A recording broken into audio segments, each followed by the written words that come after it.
नमस्कार साथियों, उम्मीद करता हूँ आप सभी लोग अच्छे होंगे। जो भी साथी हमारे आरआरबी टेक्नीशियन और जेईई की प्रिपरेशन कर रहे हैं, उनके लिए वीडियो काफ़ी ज़्यादा इम्पॉर्टेंट होने वाला है।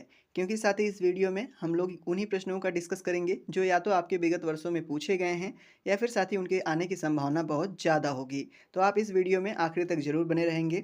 जो आज का पहला प्रश्न है साथी, वो आप सभी से पूछ रखा है, प्रकाश वर्ष किसका एकक है? कहने का मतलब है साथी, जो प्रकाश वर्ष है ये किसकी मापक इकाई है? तो बात करें इसके करेक्ट आंसर की साथी, तो दूरी होगा, क्योंकि प्रकाश वर्ष साथी दूरी का एक मापक इकाई होता है। तो ऑप्शन नंबर बी इसका करेक्ट आंसर हो जाएगा। सबसे ज़्यादा इंपॉर्टेंट साथी इसमें एक और फैक्टर है, मतलब एक प्रकाश वर्ष में कुल मिलाकर कितने मीटर होते हैं, इससे भी प्रश्न आपके एग्जाम में पूछे जाते हैं। तो आप ध्यान रखेंगे 9.46 इंटू 10 की पावर 15 मीटर होता है। तो इससे भी प्रश्न आपके आते हैं साथी। अगला प्रश्न ये आप सभी से पूछ रखा है, निम्नलिखित में से कौन समय की इकाई नहीं है? दिए गए ऑप्शंस में से साथी समय की इकाई कौन सी नहीं है? तो बात करें इसका करेक्ट आंसर के साथ ही, तो प्रकाश वर्ष होगा, क्योंकि ये दूरी की मापक इकाई होती है। तो ऑप्शन नंबर ए इसका करेक्ट आंसर हो जाएगा। अगला प्रश्न देखते हैं साथी, यानी प्रश्न नंबर 3। ये काफ़ी ज़्यादा इंपॉर्टेंट प्रश्न है साथी। ये कह रखा है आपसे, नूरी साल है, जो साथी नूरी साल है वो क्या पृथ्वी तथा सूर्य के बीच की दूरी है, या फिर एक वर्ष में नूर दौरा तय किया हुआ फासला है, या फिर पृथ्वी और चंद्रमा के बीच का औसत फासला, या फिर साथी इनमें से कोई नहीं। अगर आप नूर का मतलब नहीं मतलब नूरी साल का मतलब नहीं समझ रहे हैं साथी, तो आप जान ले प्रकाश वर्ष को ही नूरी साल कहते हैं। तो एक प्रकाश वर्ष क्या होता है? तो जनरली साथी वो एक वर्ष में जितना नूर का तय किया हुआ फासला होता है, वही एक नूरी साल कहलाता है। तो ऑप्शन नंबर बी में दे रखा है ऐसा साथी, तो ऑप्शन नंबर बी इसका करेक्ट आंसर हो जाएगा। अगला प्रश्न साथी, यानी प्रश्न नंबर 4, ये आप सभी से पूछ रखा है, एमकेएस प्रणाली में बल का एकक क्या होता है? दैट मीन जो एमकेएस प्रणाली होती है साथी, उनमें बल का एकक क्या होता है? तो बात करें इसके करेक्ट आंसर के साथी, तो आपका क्या हो जाएगा? न्यूटन। अब पूछोगे न्यूटन कैसे, क्योंकि एमकेएस प्रणाली दे रखी है। एमकेएस क्या होता है साथी? Metre kilogram second. तो एमकेएस प्रणाली में न्यूटन कैसे? तो आप सभी को पता होगा साथी, जो एक न्यूटन है वो किसके बराबर होता है? केजी मीटर पर सेकंड स्क्वायर के बराबर होता है। यही तो है साथी आपका एमकेएस प्रणाली। तो ऑप्शन नंबर बी इसका करेक्ट उत्तर हो जाएगा। अगला प्रश्न देखते हैं, यानी प्रश्न नंबर 5। ये भी साथी आपका काफ़ी ज़्यादा इंपॉर्टेंट है, कई बार आपकी परीक्षाओं में पूछा गया है, तो आप इसको जरूर याद रखेंगे। जो साथी एंगस्ट्रॉन होता है, क्या एंगस्ट्रॉम जो होता है साथी, वो किसको अव्यक्त करने की इकाई होती है? दैट मीन किसको अव्यक्त करने की इकाई होती है? तो एंगस्ट्रॉन में साथी जो लंबाई है उसका मापन किया जाता है। तो लंबाई ऑप्शन नंबर आपका सी इसका करेक्ट आंसर हो जाएगा साथी। अगर आपसे कोई पूछेगा एक एंगस्ट्रॉम कितना बराबर होता है, दैट मीन अगर परीक्षा में आ गया तो एक एंगस्ट्रॉम कितने बराबर होता है, तो किसके बराबर होता है साथी? 10 की पावर -10। कितने के बराबर होता है साथी? 10 की पावर -10 के, मतलब -10 मीटर के बराबर होता है। तो ध्यान रखेंगे। अगला प्रश्न, यानी प्रश्न नंबर 6, ये आप सभी से पूछ रखा है साथी, जो एक बार है ये किसके बराबर होता है? एक बार किसके बराबर होता है? तो ऑप्शन में 10 की पावर -5 पास्कल दिया है, 10 की पावर 7 पास्कल दिया है, 10 की पावर 5 पास्कल दिया और 10 की पावर 4 पास्कल दे रखा है। तो बात करें करेक्ट आंसर के साथी, तो जो एक बार होता है वो 10 की पावर 5 पास्कल के इक्वल होता है। दैट मीन किसके बराबर होता है साथी? 10 की पावर 5 पास्कल के बराबर होता है। तो ये आपका ऑप्शन नंबर सी में दिया गया है। तो option number C correct answer हो जाएगा। अगला प्रश्न साथी काफ़ी ज़्यादा इंपॉर्टेंट प्रश्न है आपके एग्जाम के लिए। ये कह रखा है, ल्यूमेन किसका मात्रक है? जो साथी ल्यूमेन है ये किसका मात्रक होता है? तो बात करें इसके करेक्ट आंसर के साथी, तो ये आपका ज्योति फ्लक्स का मात्रक होता है। तो ऑप्शन नंबर डी इसका करेक्ट उत्तर भी हो जाएगा। अगला प्रश्न, यानी प्रश्न नंबर साथी 8, ये आप सभी से पूछ रखा है, ज्योति तीव्रता का मात्रक क्या है? काफ़ी ज़्यादा इंपॉर्टेंट प्रश्न है साथी, एग्जाम में आपके आ भी चुका है। तो ज्योति जो तीव्रता है, इसका जो मतलब ये किसका मात्रक है? दैट मीन ज्योति तीव्रता का मात्रक इनमें क्या है? तो बात करें साथी इसके करेक्ट आंसर की, तो आपका कैंडिला होगा, क्योंकि ज्योति तीव्रता का मात्रक जो है साथी वो कैंडिला होता है। तो ऑप्शन नंबर बी इसका करेक्ट आंसर हो जाएगा। इसी से रिलेटेड साथी अगला प्रश्न है, इसका आप कमेंट बॉक्स में आंसर जरूर देंगे। अगला प्रश्न देखते हैं, यानी प्रश्न नंबर 10, ये आप सभी से पूछ रखा है साथी, संयनता की एसआई इकाई क्या होती है? तो बात करें इसके करेक्ट आंसर की, तो इसका करेक्ट आंसर साथी आपका क्या हो जाएगा? प्लाई जूली, क्योंकि प्लाई जूली जो है साथी वो संयंत्रता की एसआई इकाई होती है। तो ऑप्शन नंबर सी इसका करेक्ट आंसर हो जाएगा। अगले प्रश्न की ओर देखते हैं, यानी प्रश्न नंबर साथी आपका 11, ये आप सभी से पूछ रखा है, जो फ्लांक नियतांक होता है उसमें एच की बीमा किसके समान होती है? किसकी साथी? फ्लांक नियतांक जो आपका एच से रिप्रेजेंट किया जाता है, उसकी एच की बीमा किसके समान होती है? तो बात करें इसके करेक्ट आंसर की साथी, तो जो है वो आपके कोणीय संवेग के बराबर होती है। तो ऑप्शन नंबर ए में दे रखा है, तो ऑप्शन नंबर ए इसका करेक्ट आंसर हो जाएगा। आप कैसे निकालोगे साथी? जो भी फिजिक्स पढ़े होंगे, H equal to E Y mu होता है, जहाँ पर साथी ई क्या होता है? फोटोन की ऊर्जा होती है, और वी क्या होता है, फोटॉन की आवृत्ति होती है। अब उनमें आप अगर एच की बीमा निकालोगे तो अगर यहाँ पर जो फ्लांग नियतांक है इसके बीमा की बात करें साथी, इनमें एच की बीमा तो क्या होती है, इनमें जो एच की बीमा होती है साथी वो ml2t-2/-t1, क्योंकि साथी एच इक्वल टू क्या होता है हमारा ई वाई, जो फोटोन की ऊर्जा बाई फोटोन की आवृत्ति। तो आवृत्ति टाइम में जनरली होती है, फोटोन की जो ऊर्जा होती है उसका ml2t-2 होता है, ऊर्जा का आप सभी जानते होंगे। तो ये साथी कोणीय संवेग के बराबर होती है। तो ऑप्शन नंबर ए इसका करेक्ट आंसर हो जाएगा। अगला प्रश्न आप सभी से पूछ रखा है, किलोवाट घंटा किसकी इकाई है। जो साथी किलोवाट घंटा है दिए गए ऑप्शंस में से किसकी इकाई होती है। तो साथी ये किसकी इकाई है, ये आपकी ऊर्जा की इकाई है। तो ऑप्शन नंबर बी इसका करेक्ट उत्तर हो जाएगा। अगला प्रश्न साथी यानी प्रश्न नंबर 13, ये आप सभी से पूछ रखा है, कोणीय वेग की विमा क्या होती है। अगर मैं साथी आपसे पूछूं कोणीय वेग का फॉर्मूला क्या होता है, अगर फॉर्मूला आप जानते हो तो क्या होता है, वी बाई आर होता है। अब वी का साथी विमा क्या होता है, एल टी माइनस वन ना, वी का विमा क्या होता है, एल टी माइनस वन। और साथ ही आर का, आर जो है लेंथ रिप्रेजेंट करती है, इसका एल होगा। तो अब एल से एल कैंसिल आउट हो गया, तो बचा क्या आपका टी माइनस वन। तो साथ ही टी माइनस वन आपका ऑप्शन नंबर सी में दिया गया है। तो option number C correct answer हो जाएगा, क्योंकि साथ ही एम यहाँ पर जीरो है।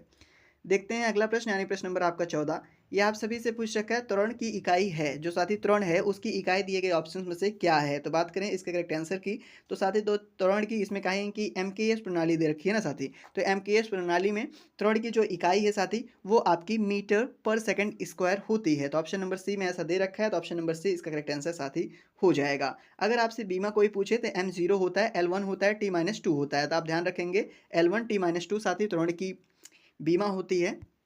बढ़ते हैं अपने अगले प्रश्न की ओर यानी प्रश्न नंबर 15, ये आप सभी से पूछ रखा है, 1 किलोमीटर में कितने मिलीमीटर होते हैं। आसान सा प्रश्न है, आप सभी से उम्मीद करता हूँ ये आता भी होगा। तो बात करें 1 किलोमीटर में साथी कितने मिलीमीटर होते हैं, तो कितने होते हैं साथी, 10⁵ कितने होते हैं साथी, 10⁵। तो ऐसा ना लिखकर इसमें देखो साथी जीरोज में लिख दिया गया है, तो 10⁵ होती है। तो आप ध्यान रखेंगे। तो ऑप्शन नंबर सी इसका करेक्ट आंसर हो जाएगा।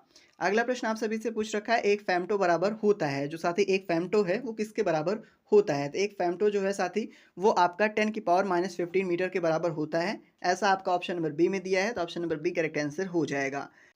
अगला प्रश्न साथी यानी प्रश्न नंबर आपका 17, ये पूछ रखा है, 1 मीटर इक्वल टू कितना सेंटीमीटर होता है। साथ ही इसमें थोड़ी प्रिंटिंग में मिस्टेक हुई होगी, क्योंकि 1 मीटर इक्वल टू अगर सेंटीमीटर होता तो 10⁻+2 होता, लेकिन -2 दे रखा है। तो इसमें मतलब साथी आप इसको तो जानते ही होंगे, सिंपल सा क्वेश्चन है। आप 1 म्यू इक्वल टू कितना सेंटीमीटर होता है आप जान लें, 10⁻⁻6। तो ऑप्शन नंबर ए इसके लिए करेक्ट आंसर हो जाएगा। ये सिंबल आपको जब भी कहीं दिखाई दे, इसके बराबर कितना होता है साथी, 10⁻⁻6 जो है वो सेंटीमीटर होता है। ध्यान रखेंगे साथी, इंपॉर्टेंट है। उतना साथी आपका मीटर और सेंटीमीटर में कन्वर्टर इंपॉर्टेंट नहीं है। ये प्रश्न पूछ रखा है, 1 माइक्रोन किसके बराबर होता है। जो साथी 1 माइक्रोन है वो किसके बराबर होता है। तो 1 माइक्रोन की बात करें साथी 0.001 mm के बराबर होता है। तो ऑप्शन नंबर डी इसका करेक्ट आंसर हो जाएगा। अगला प्रश्न देखते हैं साथी यानी प्रश्न नंबर 19, ये आप सभी से पूछ रखा है, किसी तारे की दूरी को मापने के लिए प्रयुक्त यूनिट इनमें से क्या होती है। जो साथी किसी तारे की अगर दूरी मापनी है तो उसके लिए प्रयुक्त जो यूनिट है वो क्या है। तो बात करें साथी इसका करेक्ट आंसर की, तो प्रकाश वर्ष होगा, क्योंकि लाइट ईयर के जरिए ही साथी तारों की दूरी मापी जाती है। तो option number C correct answer इसका हो जाएगा। अगला प्रश्न यानी प्रश्न नंबर 20 साथी, ये आप सभी से क्या पूछा है, ये कह रखा है, गति के नियमों का प्रतिपादन किसने किया था। जो साथी गति के नियम का प्रतिपादन है वो किसके जरिए किया गया था। तो बात करें इसका करेक्ट आंसर के साथ न्यूटन होगा, क्योंकि गति का नियम जो होता है साथी उसका प्रतिपादन न्यूटन सर के जरिए किया गया था। तो ऑप्शन नंबर बी इसका करेक्ट आंसर हो जाएगा। अगर आपसे ये भी पूछा जा सकता है साथी कब हुआ था, तो आप ध्यान रखेंगे 1687 ईस्वी में ये हुआ था साथी। तो ध्यान रखेंगे। अगला प्रश्न देखते हैं यानी प्रश्न नंबर साथी 21, ये आप सभी से पूछ रखा है, न्यूटन के गति के प्रथम नियम से किस राशि की परिभाषा मिलती है। जो साथी न्यूटन के गति का पहला नियम है उससे किस राशि की परिभाषा मिलती है। तो बात करें करेक्ट आंसर के साथ ही, तो एक समान गति की परिभाषा मिलती है उससे। तो ऑप्शन नंबर डी इसका करेक्ट आंसर हो जाएगा। अगला प्रश्न आप सभी से पूछ रखा है 22, काफ़ी ज़्यादा इंपॉर्टेंट है साथी, 3 बार परीक्षा में ये पूछा जा चुका है। कह रखा है, किसी भी स्थिर या गतिशील वस्तु की स्थिति और दिशा में तब तक कोई परिवर्तन नहीं होता है जब तक उस पर कोई बाहरी बल सक्रिय ना हो। तो यह क्या साथी न्यूटन के गति का विषयक प्रथम नियम है, या फिर न्यूटन के गति का विषयक द्वितीय नियम, या फिर तृतीय नियम, या फिर साथी गैलीलियो का गति का विषयक नियम। तो बात करें इसका करेक्ट आंसर के साथी, तो ये आपका न्यूटन के गति का पहला जो विषयक पहला नियम है उसी से होता है साथी। तो ऑप्शन नंबर ए इसका करेक्ट आंसर हो जाएगा। दैट मीन वही साथी पहले नियम में बताया गया है। अगला प्रश्न आप सभी से पूछ रखा है, कालीन से धूल हटाते समय हम इसको अचानक झटका देते हैं अथवा छड़ी से पीटते हैं, इसका क्या कारण है? तो इसके पीछे क्या कारण होता है साथी? जैसे जब हम लोग जिसके लिए इसको करते हैं, तो क्या कारण होता है साथी? विराम से जड़त्व में धूल अपना स्थान जमा लेती है तथा कालीन से धूल तभी हटती है साथी जब कालीन में गति प्रदान की जाती है। दैट मीन कहने का मतलब है साथी, विराम में जब जड़त्व में धूल अपना स्थान जमा लेती है तभी ऐसा होता है। तो ऑप्शन नंबर ए इसका करेक्ट आंसर हो जाएगा। अगला प्रश्न देखते हैं, यानी 24 ये कह रखा है साथी, ये किसने कहा? एक पिंड विरामावस्था में तब तक रहेगा जब तक कि बाहरी बल पिंड साथी उस पर कार्य नहीं करेगा। दैट मीन उस पर कोई कार्य नहीं करेगा। तो बात करें इसका करेक्ट आंसर की साथी, तो इसको न्यूटन सर ने कहा था। तो ऑप्शन नंबर डी इसका करेक्ट आंसर हो जाएगा।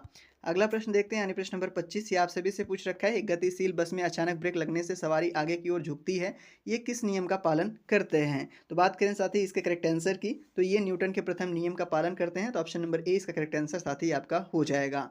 अगला प्रश्न देखते हैं, यानी प्रश्न नंबर 26 ये आप सभी से पूछ रखा है साथी, न्यूटन की गति का कौन सा नियम जड़त्व की व्याख्या करती है? अब जड़त्व क्या होता है साथी? इनर्शिया, जिसको आप लोग पढ़े होंगे क्लास 12 या 11th में, लॉ ऑफ इनर्शिया।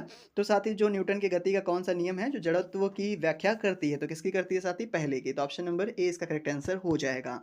अगला प्रश्न आप सभी से पूछ रखा है साथी, एक वस्तु के जड़त्व की जो प्रत्यक्ष निर्भरता है वो क्या द्रव्यमान पर होता है, या फिर वेग पर, या फिर आयतन पर, या फिर साथी संवेग पर? तो बात करें इसके करेक्ट आंसर की, तो इसका जो करेक्ट आंसर होगा साथी वो आपका द्रव्यमान होगा, क्योंकि एक वस्तु के जड़त्व की प्रत्यक्ष निर्भरता है वो द्रव्यमान पर आधारित होती है। तो ऑप्शन नंबर ए इसका करेक्ट आंसर हो जाएगा। अगला प्रश्न आप सभी से पूछ रखा है साथी, यानी प्रश्न नंबर 28 से कह रखा है, जड़त्व का नियम सर्वप्रथम किसने दिया था? जो साथी इनर्शिया का नियम है सबसे पहले किसके द्वारा दिया गया था? तो बात करें इसके करेक्ट आंसर की, तो गैलीलियो साहब के द्वारा। तो ऑप्शन नंबर ए साथी इसका करेक्ट आंसर हो जाएगा, क्योंकि साथी गैलीलियो सर ने पहले इसको दिया था, बाद में जो न्यूटन सर ने इसको विस्तृत किया था। दैट मीन इसके बारे में आगे बताया था। अगला प्रश्न आप सभी से पूछ रखा है साथी, गुरुत्वाकर्षण नियमों के आविष्कारक कौन है? जो साथी गुरुत्वाकर्षण का नियम होता है उसके आविष्कारक इनमें कौन है? तो बात करें इसके करेक्ट आंसर की साथी, तो इसका करेक्ट आंसर क्या हो जाएगा? इसका करेक्ट आंसर साथी आपका न्यूटन होगा, क्योंकि साथी ग्रेविटी इन्हीं के जरिए दी गई थी। तो option number B correct answer हो जाएगा। ये कई बार साथी आपकी परीक्षाओं में पूछा गया था, आप इसको इंपॉर्टेंट मार्क जरूर कर लें, इसको जरूर ध्यान रखेंगे, मिस नहीं करेंगे। अगला प्रश्न देखते हैं, यानी प्रश्न नंबर 30 ये आप सभी से पूछ रखा है, रेखीय संवेग संरक्षण बराबर है। जो साथी रेखीय संवेग संरक्षण है वो किसके बराबर होता है? तो किसके बराबर होता है साथी? ये आप सभी को पता होना चाहिए। ना तो न्यूटन के पहले नियम के बराबर होता है, ना तो न्यूटन के द्वितीय नियम के बराबर होता है, ना तो साथी तृतीय नियम के बराबर होता है। कहने का मतलब इनमें से किसी नहीं। तो ऑप्शन नंबर कौन सा करेक्ट होगा साथी? Option number D. तो आज के लिए इतना ही, मिलते हैं अपने अगले वीडियो में, तब तक के लिए धन्यवाद।